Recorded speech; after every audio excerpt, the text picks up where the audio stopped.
Peppe Giuffre, il cuciniere, il gastronauta, fa tappa al Sarduzza Fest in veste di conduttore.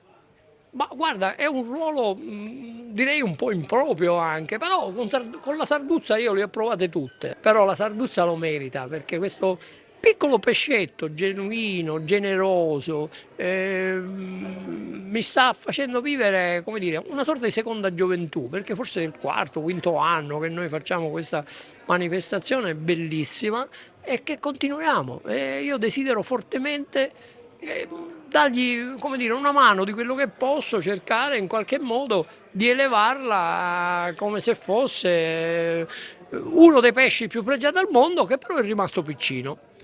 Quali sono state le ricette che nel tempo hai fatto su questo pesce? Bella domanda. Io non ho memoria, ma ricordo una sardina in latta.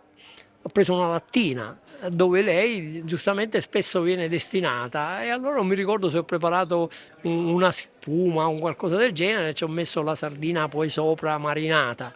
E un'altra mi ricordo il rocher di sarda, questa polpettina all'antica servita in una zuppetta.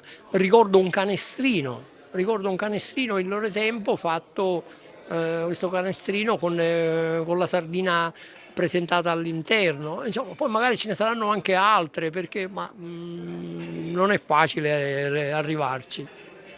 Che consiglio dai alle giovani leve nel settore della enogastronomia? Ah, lì è semplicissimo.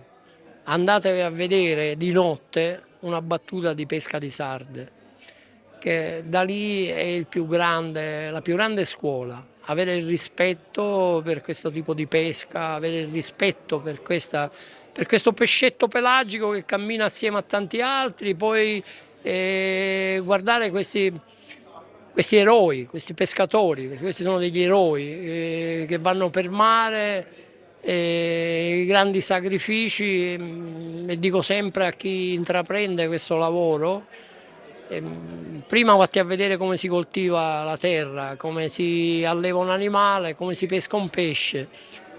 Stai certo che ritornerai con un bagaglio culturale inestimabile e potrai fare questo lavoro in tutte le parti del mondo.